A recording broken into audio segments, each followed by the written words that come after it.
So, welcome to our latest Islands Matter webinars. Islands Matter series has been going on for several years now, and we've built up a collection of wonderful talks that are all recorded and available on the Institute for Northern Studies website. And I'm very much looking forward to this talk also being added to our collection, and that will be there as a legacy that we can point people to over time. And I'm definitely going to be using it as a wonderful resource for my island studies masters when we look at islandness and the importance of the difficulties that some islands face, in this case, with disasters, and we're looking at the resilience of islanders. So I'd like to welcome today Dr. Eleni Kotsira, who's coming to us from Samothraki. Now, Eleni has a PhD in social anthropology from St Andrews, and she's now a senior social researcher at Alma Economics, which is an organization advising governments and charities on policies and services to help the most vulnerable. She's also the poetry editor with Otherwise magazine, which is a magazine that looks at storytelling and ethnography. And today, Eleni is going to talk about the consciousness of the island, perceiving Samothraki through its disasters. And Eleni has just told me that the wind has died down, so it's a nice day there, but it's actually a very windy island, so that sort of that rung some bells coming from Shetland. Here it's very windy as well. So I'm looking forward to hearing what Elena has to tell us. So hello, Eleni. Hello everyone, and thank you so much for the warm welcome. And I'm very, very happy to be hosted in this webinar seminar today. So what we're going to do is discuss different types of disasters that have occurred on Samothraki over the past few years and see what this means for the island sustainability and also for the way that people on the island think about their place in it. And some of these observations come directly from my fieldwork research a few years ago when I was still doing my PhD, but I never really left the island. Working remotely from the island throughout the year several times. So the material I'm going to share with you today is also more recent and comes from my ongoing relationship with the island. So talking of Samothraki, this is the island here. And in terms of a few, you can see the sea in the wind impacting the waves. So in terms of sort of a profile of what the island is, Samothraki is the northernmost island of Greece. You can see it here. It has about 2,500 permanent residents throughout the year. It's quite a small island, so 180 square kilometers, but it's very, very high because of the mountain. In practice, it looks like a mountain on the sea, which you can also see on the picture here. So it has a mountain that reaches 1,611 meters, and it's actually the fourth highest island in Greece, with the other three islands being not really comparable in size, being a lot larger than Samothraki. In the past, it was known for a mystery cult, was called the Great Gods and their secret rites, which focused a lot on safekeeping, also for sailors and transformation of personality. We don't really know much about it because it was only accessible by initiation. So there is a lot of ongoing research about this and the importance this had on the ancient world. In contemporary times, the largest part of the island, as well as parts of the adjoining marine area, are included in the EU's Natura 2000 network. So this is a network that protects by legislation nature reserves. And this is why the majority of the island is also not really built up, but I'm going to show you what I mean in a few minutes. And finally, we could say that today, the heavy industry of the island is actually tourism. Though the season is quite short, you have 2 or 3 months throughout the summer, also because of the weather, where tourists can actually come to the island. Most of the residents these days live from this income that is made within these 2 or 3 months of the summer. So I thought it would be useful to actually give you a tour of the island on Google Maps so you can see exactly what it feels to be there. So Samothraki, as I said, is the northernmost island of Greece, and you need to travel all the way to the border town of Alexandroupoli and take the ferry to come to the island. Sometimes, especially in the summer, you may have alternative options, but mainly you just need to go to the border of Greece and then take the ferry. So if we zoom into the island, you can see there are not many settlements and villages, and all the area in the middle is actually the mountain, so you cannot actually cross the island from one side to the other because of that. The traditional settlement, the center of the island is Hora, which is the place here. When you take the ferry, you arrive in the port, in the small place of Komariossa, and then you have some other villages. From this side, you have villages that are being inhabited throughout the year, so Alonia, Lakoma, etc. And then if you go to the eastern side of the island, you mainly have the summer place where you get all the tourists, and you have a lot of the summer businesses. So this side of the island is actually not that much populated throughout the winter, and the majority of the population is concentrated on the west side. If you want to drive on the island, you can go from this village here, which is called Prophetis Ilias. Sorry, what is those up? So you can go from this village all the way to the beach of Kipos here, but there is no way to go back again because of the mountain. There is no way to cross the island to make things faster for you. So this gives you a sense of how the island is actually built, or more like not built up because of its because of being a natural reserve. You also have very specific routes that you can take. And very specific things that you could do, especially during the winter where there's not so many people around and most of the businesses are closed. So again, the interactions you can have, especially during the non-tourist period, are not that many.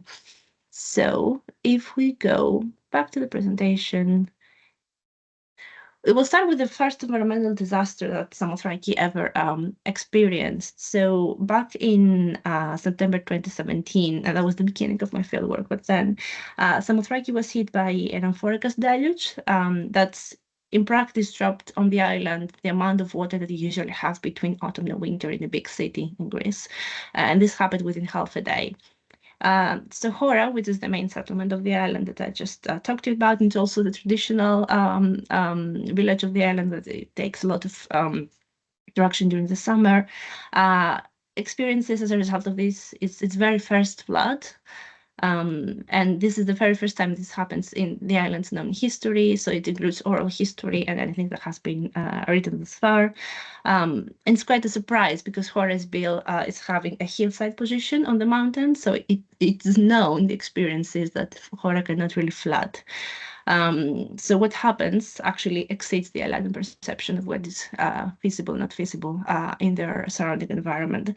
And as you can see, it's not just a typical flood. You have all this mud and all these rocks that have been, and the soil that have been carried away from the mountain on top because of the soil erosion that has been going on for decades, especially on the mountain above Hora.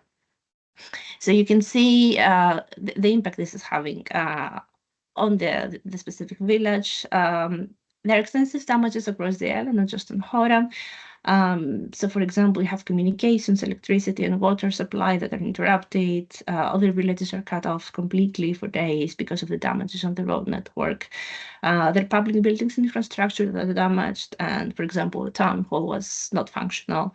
The health center was destroyed. And there are also people's homes and businesses that are also affected. And some of them take a while to recover. Some of them will never recover in the end. And for example, the town hall had to be completely relocated.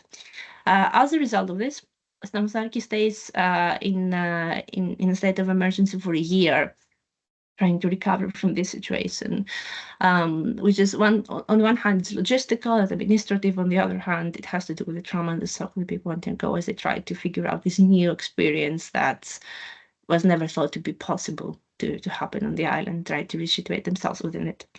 So this happens in September 2017. We have a year of a state of emergency until September 2018. And shortly after that, in December 2018, the island is cut off from its ferry connection. So at that point, I'm I'm more or less ready to leave the field. I'm concluding my research, and the ferry that's available during the winter breaks down, and there are no alternatives available for a few days. And you have Christmas travelers who have come to the islands, who get stranded there. People start missing flights, and there is suddenly an ongoing discussion about using fishing boats to cross the sea. Which is not a great idea during the winter because it's very windy, or using inflatable boats to cross the sea. And then people start wondering as well what's going to happen if this keeps going for days and you have shortages in food and medication. So as a result, 2 days later, where there's no actual alternative to the existing ferry, the Greek Port Authority decides to start using its largest passenger speedboat to move the passengers between the island and the mainland across. And this continues for a week or so until the connection is reinstated. And we go to the summer of 2019, where again, we're at the peak of the tourist season, and the two ferries that at that point are available again break down, and you have summer visitors, a lot of tourists that are stranded in both directions, so on the island, and also you have a lot of people stranded on the port across, on the mainland across, who actually want to come to the island with no alternatives for 9 days. So for 9 days, there's people piling up on both sides trying to cross the sea. And you see things like people sleeping on the port, or sleeping in their cars, or actually setting up their tents on the port because they wait for, you see the campers waiting to take the ferry to cross the sea, and they just actually set the tents on the port. And at that point, there is a lot of anger against the then newly elected government, because the people consider that there's not enough action taken to support what is happening and to find alternatives for those who in the meantime are missing again flights, and they cannot leave the island. And what was considered as an option, as a potential back in the winter of 2018, is actually happening at this stage because you have 9 days without a ferry connection. So there's shortages on food, and there are shortages in medication, and people start actually stressing out about what's going to happen, how long this is going to last. And of course, those people who are invested in tourism, so those people who mainly make their income through tourism, are actually very much more concerned, and they do say that this is worse than the environmental disaster because of the financial impact this is having on the island, and also the reputational cost it is expected to have. So in the years that followed after that, people were mentioning that there was lower traffic during the summer because of this issue taking a lot of attention in the media, and people not being confident that they will be able in the end to actually leave the island when they have to. So here you have a financial disaster playing up, and people compare it a lot with the environmental disaster. In both cases, in the environmental disaster and the so-called financial disaster, people are concerned about their own future and their own ability to stay on the island as a result of what has happened. So whereas in reality, you can really compare the flood and the deluge with the ferry connection being interrupted, the way people think that this can impact their future is something that creates a similar discussion around these incidents. And the fourth example I'm going to share with you, and we're going to fast forward to the summer of 2023, is a wildfire. So in the summer of 2023, there is a wildfire that breaks out in the mainland across. And this very soon develops into what was at that point the largest wildfire in the European Union since 2000. The issue here is that the island's electric supply is dependent on the electric supply of the mainland across. So once the fire reaches the electric supply settlement in the mainland, the island is also without power anymore, and the fire is out of control. So there's no way actually to stop that, and there's no way to find a solution for a power alternative on the island. So as a result, the island stays without power for 3 days. And again, we're in the peak of the season. There are people who try to pay with their cards, for example, and suddenly there's no way to pay with your card. And this is something that tourists didn't think was possible to happen at all. And of course, you have businesses that are not functional without any power. So there's a lot of people on the island actually spending their summer, and they cannot be accommodated, or they cannot even pay for their food, which again is causing a lot of frustration. On the very first day that this happens, that the island stays without power, the fire has reached eventually the University General Hospital of the mainland. So this is the photograph you see on top here. And the patients have to be evacuated because the fire is at the outskirts of the hospital. And as a result of that, the government decides to necessitate the ferry connection, the ferry that is serving the connection to the island, to take all the patients in the ferry and use the ferry to transfer them to a different hospital in northern Greece. So again, the island stays without a ferry connection. There is a pattern here, as you can see. So the island stays without a ferry connection. And this doesn't last much long. It lasts about a couple of days. But on the very first day that this happens, and I'm going to use a quite personal example here. Where without any power, we don't have any phone signal as well, because this is also this also requires electricity, and the ferry is gone. So travelers cannot come and go to the Samothraki, but there's no way to leave the island if there's an emergency.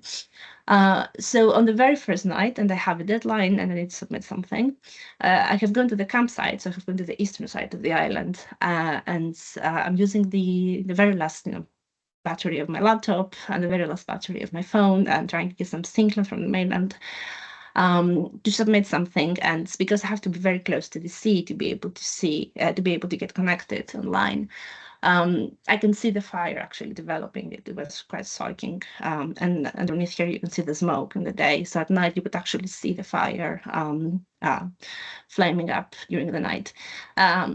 And around midnight, I'm done, and my battery has gone. So I walk back towards the campsite, and I see someone. They tell me, "Oh, have you seen the fire?" And I'm like, "Well, yeah, I've been watching the fire all night because I had to be close to the sea."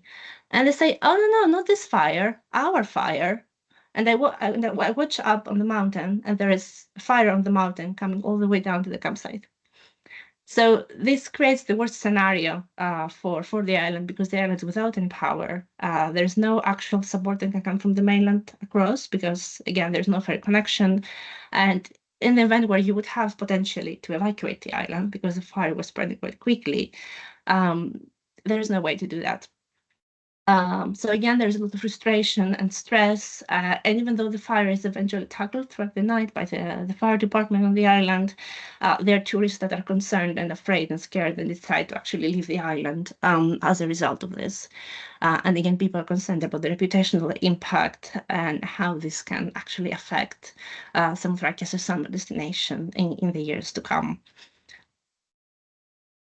And moving on, so an idea that has been coming back to my mind all these times that these types of disasters was happening was Deleuze's idea of the desert islands. So what Deleuze says is that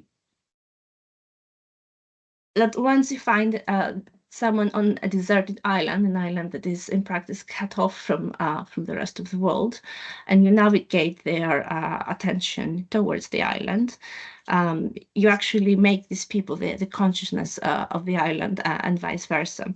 So I have an interesting quote here. You say, "Someone who is on a deserted island will be the deserted island itself, because it imagines and reflects itself in its first movement. And this becomes the consciousness of the earth and the ocean, which is the deserted island, ready to begin the world anew." So the first movement that Deleuze discusses here is in practice the very first movement that brings someone to the island in the first place. So for example, the reason that you might want to come to Samothraki for a specific period of time, or even move to Samothraki. But to become the consciousness of the islands, according to what Deleuze has written, you have to be reduced, to have yourself reduced to the island itself, and to that very first movement. So it's about a movement that goes inwards the island, but cannot go back to, outside of the island.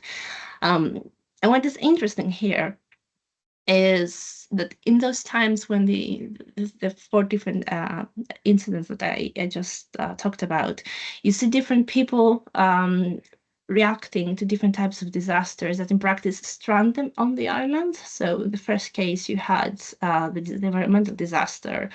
And again, people were dependent on the ferry to bring a lot of infrastructural support to get started with the reconstruction and the recovery process of the island. And then, of course, for those people who couldn't really move away from the island for the winter, had them feeling stranded in the place where the disaster had happened and continuously exposed to those stimuli that reminded them of the disaster and the traumatic events. So there was a lot of discussion about how you can overcome this well in practice.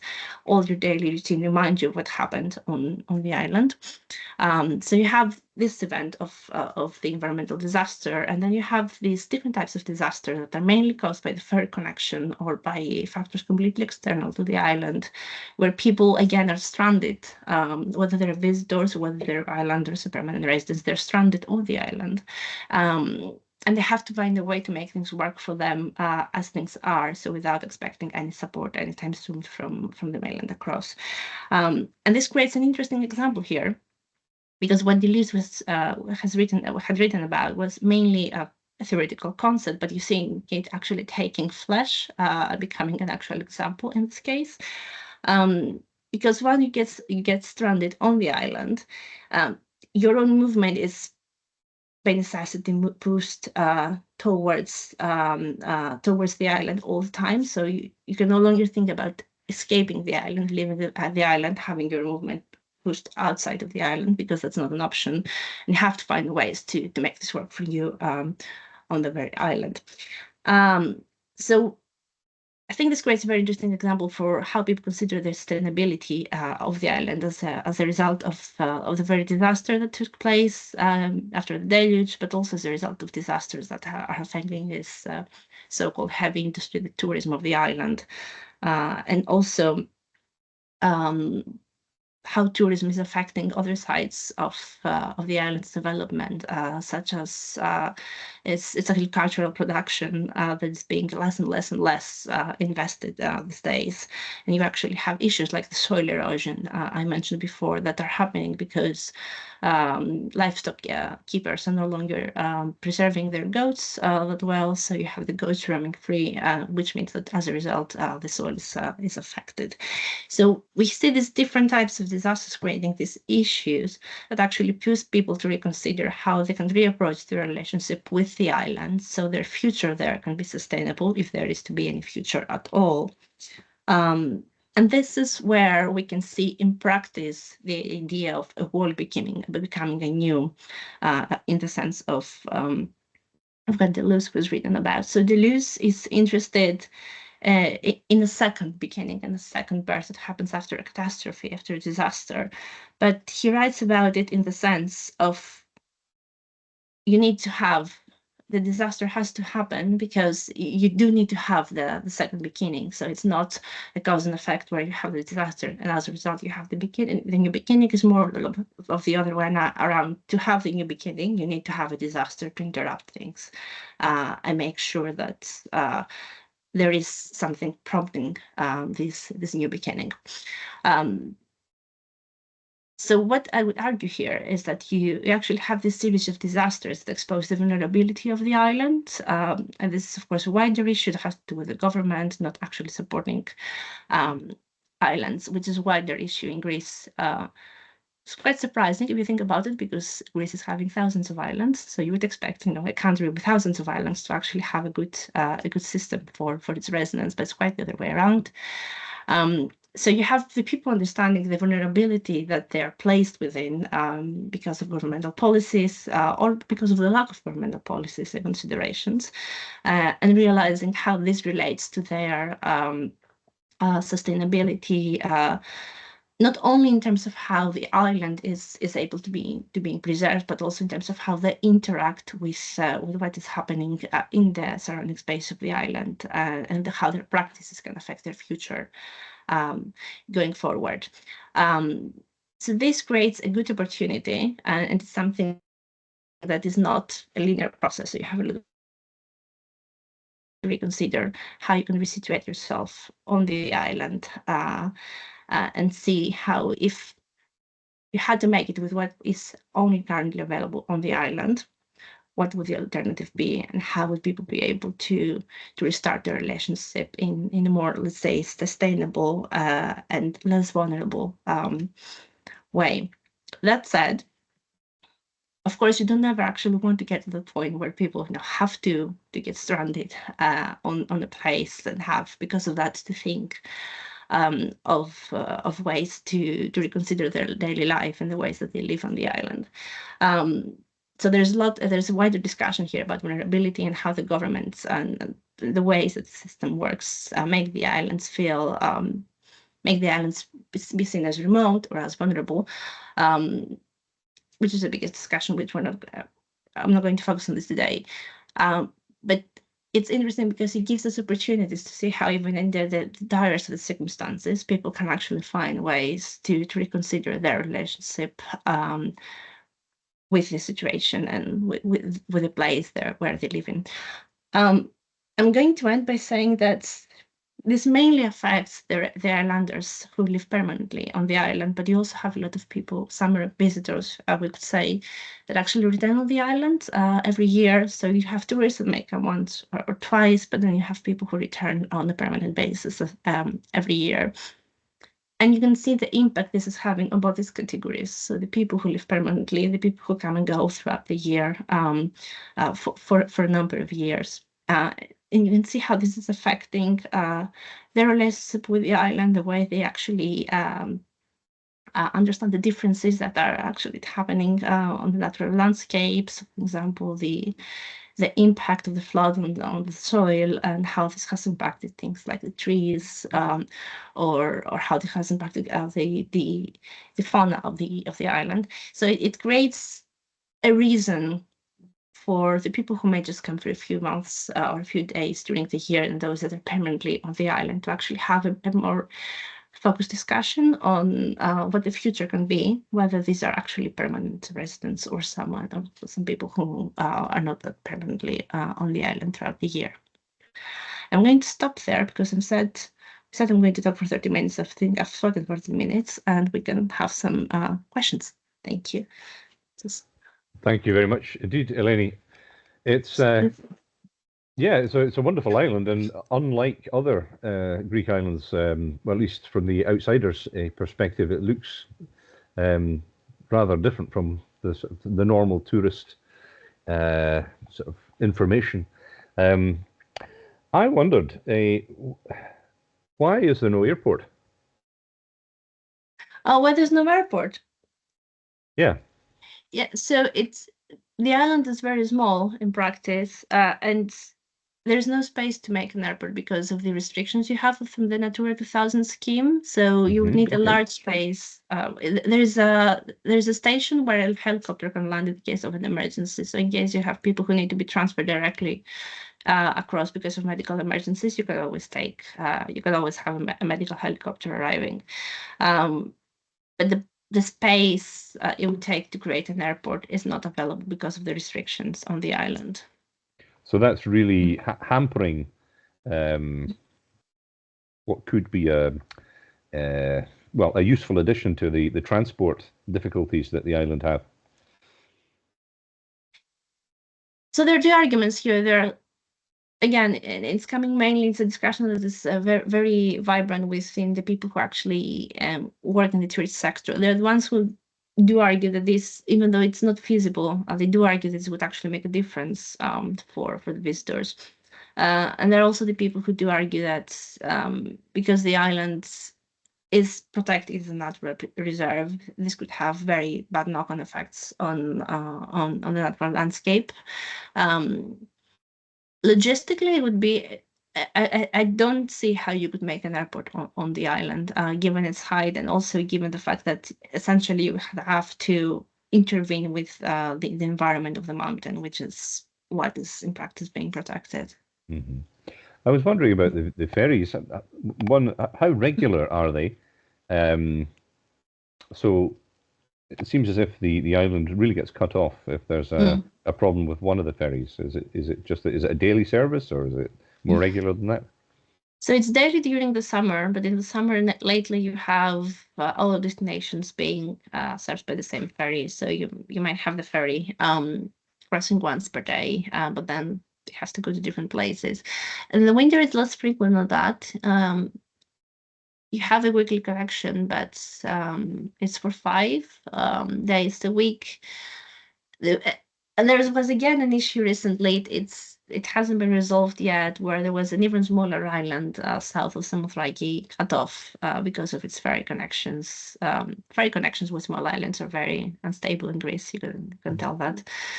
So another small island, much smaller than Samothraki, was cut off. And in practice, what happened was that the ferry currently serving the line between Samothraki and the mainland was actually rerouted, so it would have to go even souther than Samothraki and serve the connection to that island and all the way back. And this meant that there was less availability for the ferry to connect Samothraki with the rest of the mainland, which again caused a lot of stress and anxiety, because we had the Easter break a few weeks ago, and there are still visitors coming, not so many visitors, but there are still visitors coming, and this sometimes since the opening of the season. So again, there were people running businesses who were concerned about this. But the wider issue that seems to be emerging here is, again, this instability of ferry connections. So Samothraki is an example where this has been happening a lot lately in the past years, but you always have small islands in Greece, even in the summer, for some reason getting stranded.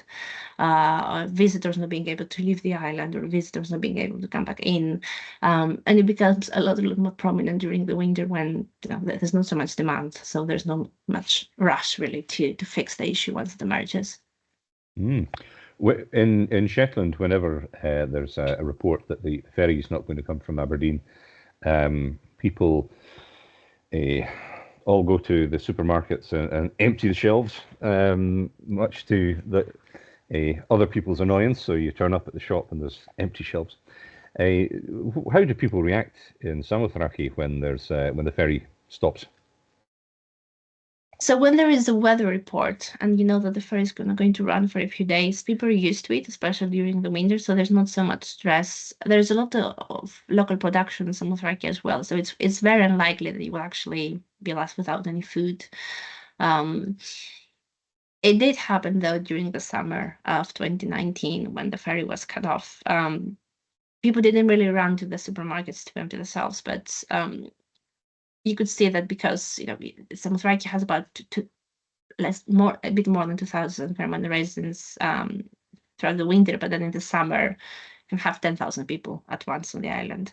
So the demand is much higher. The supermarkets though are more or less the same. You don't have additional supermarkets operating, so they need to be they need to have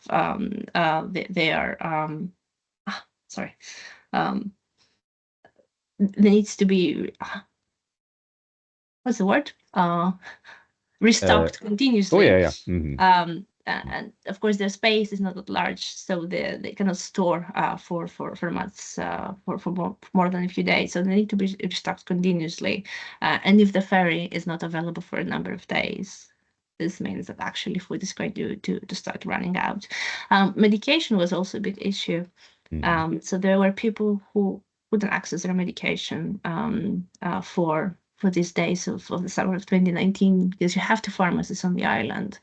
But these pharmacies usually have the basics, and if there's anything you need in addition, you have to make an order, and this has to be brought from the mainland. So this became a concern for some people. And again, there is a growing tendency to just make orders from postal orders from the mainland across. So there's a very high dependency on having a stable connection, and every time this is interrupted or it's not as certain as it has to be, you can see that it creates a sort of stress, but at the same time it restarts the discussion, because it's a discussion that's never reaches an ending point, but it never really stops as well. It restarts a discussion about how people can become more independent on the island, not really needing all the services from the mainland across. Yeah, absolutely. Well, that brings up something I was wondering. You mentioned there's like two different groups of people. The people who live there all year, and then there are people who come in and maybe live for part of the year or during the summer. Um, is which group copes better with the challenges that the islands are facing? Oh, that's a great question.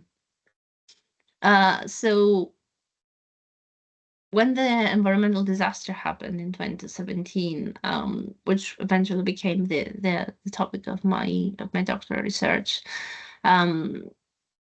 of course, was very evident to the permanent residents because most of them experienced it, but even the people who didn't experience it but still live permanently on the island, they could see the impact this has had. But that was in September, and by the time we reached June 2018, most obvious issues had been resolved. Not everything. So, for example, in Horrocks did have the sewage system. It had burst up and it was still open throughout the summer, so that was a hygienic risk. And you could evidently see the marks of the water on the soil and how the mountain had reacted to the force of the water. But tourists didn't seem to notice that because I did a lot of interviews with tourists at that point, and I would ask them very, general questions like, have you noticed anything different? Have you noticed anything about your concern about the environment? Most tourists wouldn't notice that. The people who do come back frequently did notice that right away. There's also, because Samothraki it has been for over 2 decades now, it has been seen as a camping site, and you have a lot of campers coming freely outside on the mountain, which again can cause other issues like fires starting and not being able to stop them. There is this ongoing tension that you have between the campers who feel like that it's their right and it's their place to do that, and also have the permanent residents who are actually concerned about the next fire that might spring up, or the environmental pollution that is causing on the mountain. So this is creating a fracture, I would say, between these two groups. Whereas the discussion that you can have about the future of the island and how you can address challenges such as this one can become a point of reference where people can bring their own ideas and their own attention to the island on the table, and this can create more of a harmonized discussion. It's an ongoing process, really. So I can't really say that it has been successful, but you can see these concerns being more and more widely shared by the permanent residents, and even the more like occasional tourists who may come once or twice and never come back. Another issue that plays a great role here is this ongoing discussion about the climate crisis. So people, even if they don't know about what it feels like or it is like to live on the island during the winter, are much more aware about the climate crisis now than they were back in 2017, for example.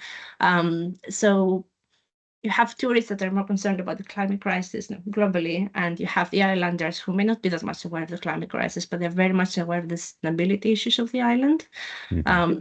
And this again creates a good discussion opportunity where at least people's interests seem to be aligned and not collide in this case.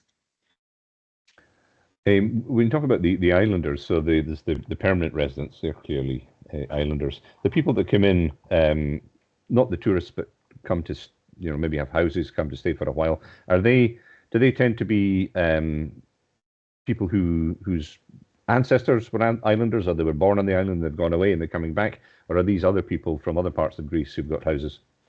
So you have expats from other parts of Greece, but also international expats. So you have people from the UK, you have people from Turkey increasingly buying houses on the island.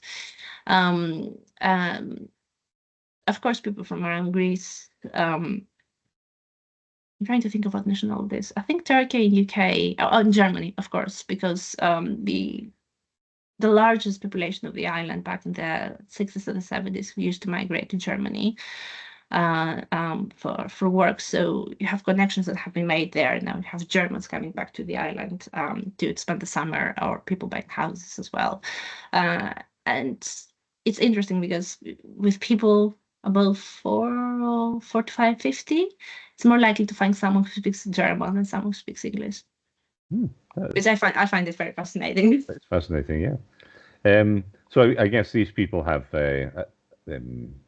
different experience, these are the people that are coming in with the more general climate change stories or awareness and bring it to the table.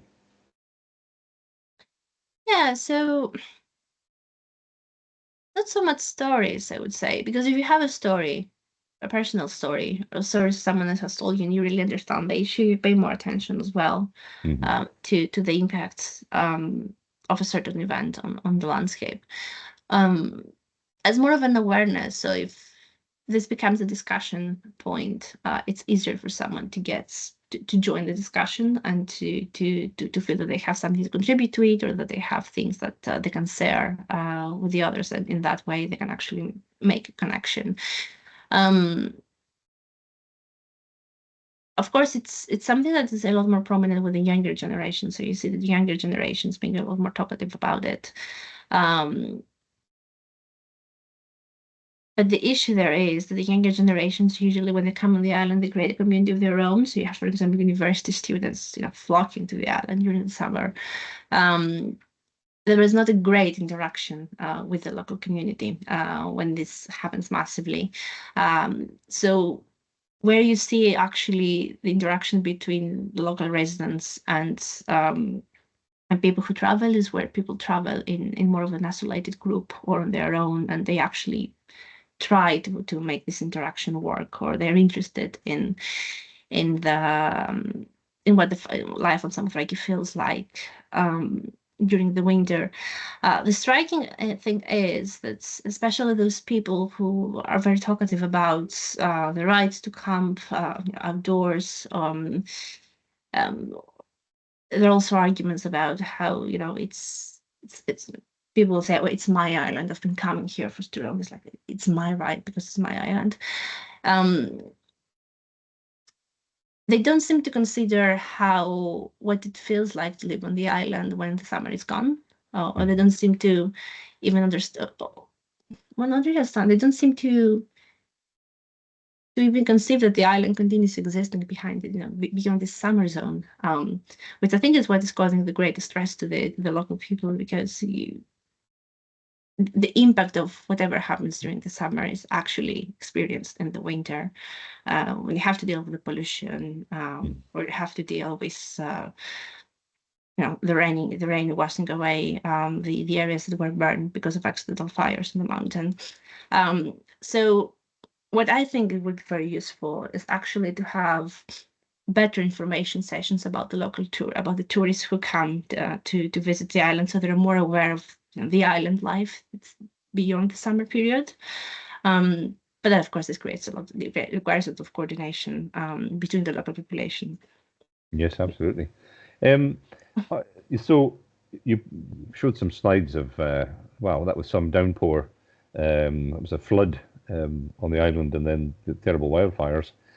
Are Samothraki's challenges unique, or is it uniquely vulnerable, or is it? Are there a range of Greek islands that are suffering the same sort of thing?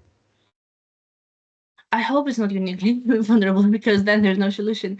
So since 2017, we've had a series of similar events happening, not just on islands in Greece, but in the mainland as well. So you have these flash floods that now do not just look like floodings. You have all this mud and the soil being washed up as a result. And you have these extreme weather events that sometimes are not well forecasted. So you can see the impact that climate change is having across the country, actually. What makes islands extremely vulnerable, and Samothraki is not unique to it, is that you cannot really have a good forecast about the weather. So on that night, that evening that the deluge started, I remember the forecast just saying something about the light drizzle, and half years of rain dropping on us. And the issue here is that there are no meteorological measurements available on small islands. So Samothraki's measurements are coming again from the mainland across, and not even the nearest point of the mainland, from quite afar. So you have and since then, you see that people treat the weather forecast with a lot of speculation, that they say, well, will it actually be accurate, will it not be accurate. What is interesting is the local knowledge that people have, especially what the local people have about how the weather works on the island. So because of the mountain, we can have quite distinct weathers in different parts of the island. So locally, people say that there are 3 weathers playing out on the island, and they can specifically tell you, for example, that if it rains in this area, if it's windy in this area, there's going to be calmer in the other area because of how the mountain works. So there is a lot of local knowledge that actually can be employed to understand how the weather can potentially play out. But of course, if there is massive rain coming your way, you do need to know that to be able to prepare yourself. And it can be even the smallest things. So as a result of the deluge, there were a lot of cars that were parked in hillside positions that were washed off. So the simplest thing, for example, would be to know that a big rain is coming, and you could actually take these cars away from these more difficult positions and have them in a more stable park side. This is an issue that is quite prominent across Greek islands, I would say. So the lack of meteorological measurements, also the dependency on the ferry connection is quite of a frequent issue. There are islands especially in so Samothraki is quite remote, so you don't have alternatives if something happens, which is why there is an operational health center in the first place. It's still being renovated after the deluge. So there isn't at the moment a health center. But there are even smaller islands in the middle of the Aegean Sea, for example, that are surrounded by bigger islands. So for this reason, you may not even have a health center or a pharmacy or a doctor on the island. And if something happens, you definitely need to make it to the nearest bigger island. And again, you depend on the connection. I assume some islands on Shetland should be similar to that. Yes, yeah. There's some transport issues between islands in Shetland, and then but our connection to the mainland is affected by the weather, of course. Occasional ferry breakdown, but it's I think it's probably better than yours. But although ours takes 12 hours or 14 hours if it goes via Orkney, so it's it's a long ferry trip. But we also have an airport, which helps. So that's why I was asking about that, with regular flights to and from the islands, where people, if there's a medical emergency that can't be treated in Shetland, people can be taken to Aberdeen to be looked after. Well, there was another sort of disaster that affected the world, and I wondered if there was a particular Samothraki story to be told there, and that was COVID-19. What happened to the island then? So, that's a good question. I couldn't Everyone's come to the forgetting island. about it. I couldn't come to the island at that point because I'm not a permanent resident on paper, so I wasn't allowed to travel. Again, the biggest stress was around the summer season, so the winter was very quiet. And I think there were very few casualties because of COVID on the islands. I can number 2. I'm sure there were more, but the casualties were not a prominent issue on the island. And people were interacting a lot outdoors, so we didn't really have issues with conducting the virus. But it was interesting because, again, the worry was, especially in the first year when there was this lockdown in Greece and you couldn't go from one place to another, the stress was, we need to stop the lockdown before the summer period, no matter what, because then we need to get people flocking in as well again to make sure we maintain our income. So again, created concerns and fears around people's ability to make their living. And for the first 2 or 3 summers that COVID was an issue, businesses were operating with some. They had some limitations. There was a scheme at some point in Greece where if you had more than a specific number of suspected or of confirmed cases of COVID, businesses would have to close earlier at night, for example. There was a lot of consideration around, again, what the reputational impact can be. Why would people come to the islands? They cannot actually go outdoors and have a good time. So not much of a health emergency, but again, it showed how much dependent the island is on external factors, such as being able to bring people in order to make a living for the summer. Mm-hmm. Yeah. Thank you. Beatrice has raised her hand, and she can ask a question. Beatrice, if you just have a look at your mic, and you can. Well, actually, maybe I can unmute you myself. Hold on just a sec. No, I can't unmute you. You just have to unmute yourself.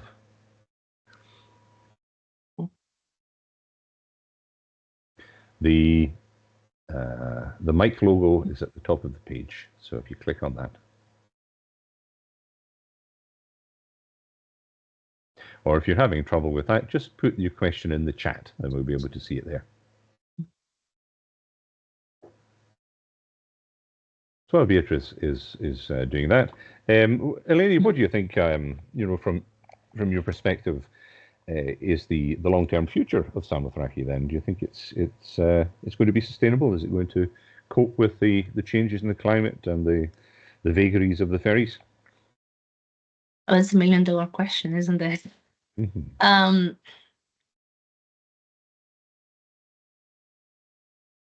The biggest issue at the moment, not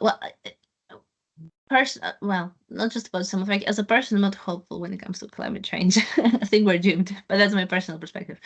The biggest issue that the island is facing right now is that its population is reducing very, very quickly. Mm-hmm. So when the census took place in 2011, you had more than 3,000 people. Now with the 2021 census, you had between 2,000 to 2,500 people, and with the census, you do know that some people would just travel to where they're registered just to be registered again, but they don't necessarily live there. So the population is declining very quickly, and this is quite evident also with the young generation. So you have less pupils of school every year, you have less and less children getting born on the island or moving to the island every year. So gradually there are less people actually living on the island or being concerned about the island. But of course, again, this summer you have everyone coming back. So even the local businessman may not live on the island during the rest of the season, but come back for the summer. So if the island was to be sustainable, it would actually need to find a way to maintain its local population. And this by necessity means addressing climate change. To that end, I think the Deleuze a few years ago was a very good wake-up call, because before that you had this, and that included me, because I started doing the research on Samothraki in 2017, but I have been on the island several times before that. So you had this false sense of security, like things like that cannot, people say these things like that can happen here. It's not something that can affect us, and suddenly, of course, it affects you, because of the butterfly effect that climate change is having. So you would need to find a way to make, for example, the mountain less menacing for those people living in Hora, or you need to find a way to reduce flooding on the port, which is the port always floods every time that it rains, for example. So that's one thing. But the other thing, which is about maintaining people on the island, is to make the economy stronger. And this is an issue about not tourism being the sole source of income for people throughout the year. So I'm hopeful in the sense that the reasons why the island are vulnerable are now much more acknowledged within the local population. So you do know what the problem is. You do know what needs to be addressed. But whether it will be successful or not, it's a matter of how much people actually are invested in it and how important it is to them. Of course, it is important to you if you permanently stay on the island, but then how important will it be for your children who may actually not intend to live on the island once they graduate from school?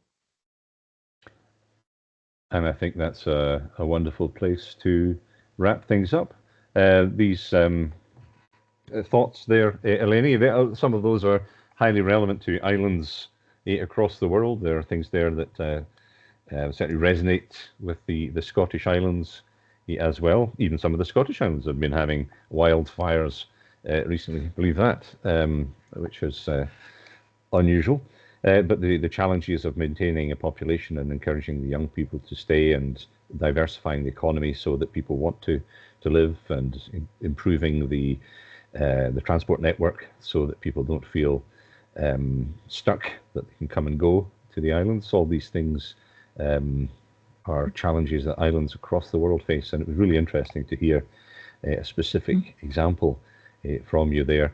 And well, as a particular Greek island, I think I very much like to visit, because it does seem different from many of the others, and it's got the sort of things that I'm particularly keen on: mountains and forests, and at least for the moment, and an interesting population. So thank you very much indeed, and I hope you enjoy the rest of the day. Are you going out to enjoy the weather, or what have you got planned?